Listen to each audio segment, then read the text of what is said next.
Now, why does that matter? It matters because you are the only country in the history of the world which says power comes from God to each one of you personally. No judge, no bureaucrat, no politician can take that power away from you. We've done 3 movies, Rediscovering God in America, Ronald Reagan, Rendezvous with Destiny, and 9 Days That Changed the World about Pope John Paul II going to Poland. All 3 movies have the same theme. Freedom comes from faith, and no government has the right to come between you and God. And what do our opponents believe? Our opponents believe in the European socialist model that you, in fact, are a creature of the state. That they get to redefine things. You know, the other week, and I don't defend BP at all. I mean, BP has been amazingly stupid. But to have an American public official say, we have our boot on their throat, was worthy of Mussolini or Hugo Chavez.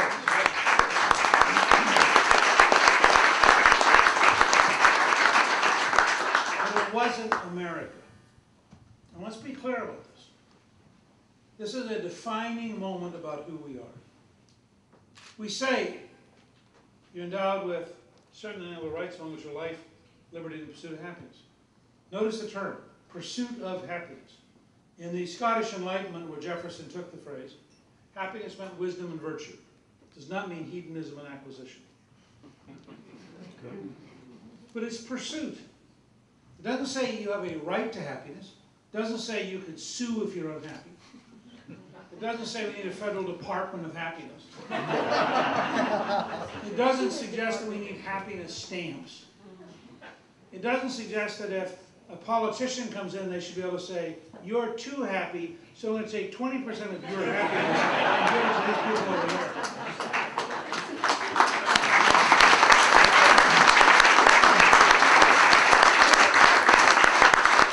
You just need a basic fundamental argument about truth. The objective fact is, these are European socialists trying to impose a secular socialist model, trying to do it through a machine mentality, and they're just wrong. We don't have to get mad about it. They're just wrong. Let's just beat them, get on to the future. But don't think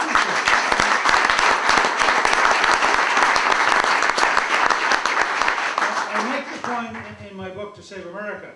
You should expect that his opponent is going to lie, because his opponent will not win the campaign if he tells the truth. It's that's how fundamentally sick the system is. If his opponent comes home and says, yes, I'm proud that I voted with Pelosi on everything, I'm proud that I spent money I didn't even look at, I'm proud that I did everything I could to raise the cost of living, I'm proud that I adopted a series of policies that bankrupt your children and grandchildren, they'll get killed. Well, they're not stupid. They don't want to get killed, so just come home and lie. Because it's integral to being a machine. Now, let me tell you how fundamental this is. I carry around, you can get this from American Solutions. I carry around a bumper sticker that we're encouraging people to look at. Now, this is very bold, very radical. I hope you won't feel it's too much on the edge. It says, 2 + 2 = 4. You know, it's a big deal. In some parts of our country, you show this to Barney Frank, and he goes, I don't know.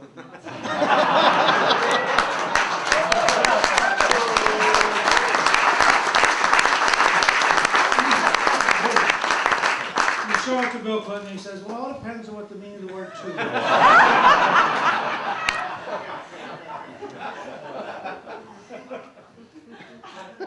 You show it to some liberals, and they go, well, you know, it's a situation ethics problem. I mean, sometimes it equals 4, sometimes it doesn't equal 4.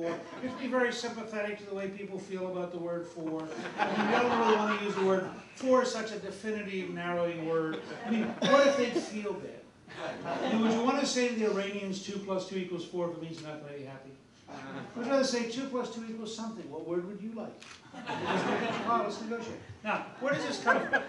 When Pliss and I did 9 Days That Changed the World, which is about Pope John Paul II going to Poland in 1979, he aroused the Polish people into what turned out to be a decade of conflict with the Soviet state. And at one point during that process, they began putting signs in windows that said 2 + 2 = 4. Now, the Soviet state, you can get these, by the way, if you go to AmericanSolutions.com, you can order these. The Soviet state knew that 2 plus 2 equals 4 was somehow subversive. But it was really tricky to walk in and say, you're not allowed to have that sign up. I mean, how do you explain to a storekeeper? You can't put up 2 plus 2 equals 4? It actually comes from two places. Camus, in his novel The Plague, writes, there are times when a man can be killed for saying 2 plus 2 equals 4 because the authorities can't stand the truth. And if you watch Chairman Henry Waxman the other day, when AT&T reported the real cost of Obamacare, he was a perfect Camus figure. He was going to hold hearings, he was going to brutalize them.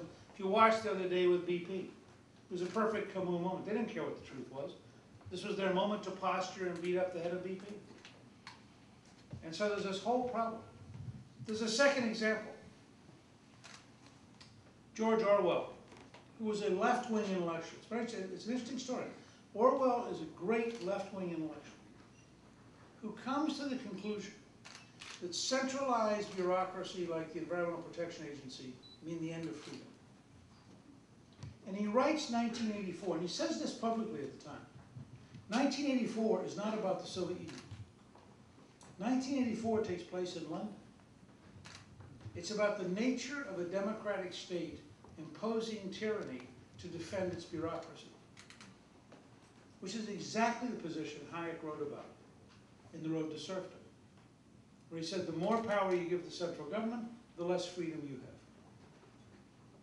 have. And in 1984, Orwell has the state torturer torturing the citizen and saying, if we tell you 2 plus 2 equals 5, it equals 5. If we tell you 2 plus 2 equals 3, it equals 3. And the citizen's thinking, well, what if it equals 4?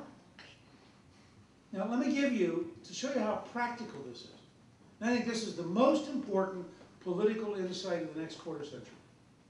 If you get Albany and your local governments and your school boards to understand 2 plus 2 equals 4, everything else will start to work. I'm going to give you a very practical example. I'm going to give you half of a sentence. And I want to see how many of you can figure out the second half. If you can't afford to buy a house, Don't buy it.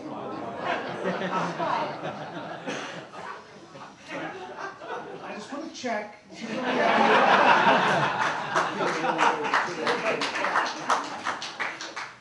How many of you agree, if you can't afford to buy a house, don't buy it? Raise your hand if you agree, if you can't afford to buy it.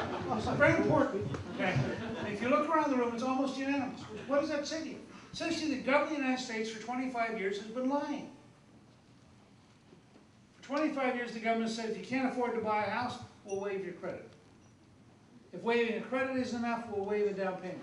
If waiving a down payment is enough, we'll waive principal. If waiving principal for 3 years is enough, we'll give you a subsidized interest rate. And guess what we discovered?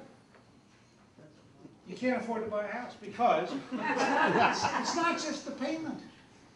The first time the roof leaks, the first time the electricity has a problem, the first time the plumbing has a problem, the first time the appliances have a problem, you can't afford it because you can't afford to buy a house. Now, if you do that to one family, it's a personal tragedy and they go bankrupt. You do it to 1 million families, it's a national crisis. Have you heard any politician nationally get up and say, this is a cultural crisis with a financial consequence? No. I mean, how's Barney Franklin get up and say, hi, my entire adult lifetime has been false, and I really did stupid things. And I'd like you to know that I'm really embarrassed about the fact that everything I believe in is stupid.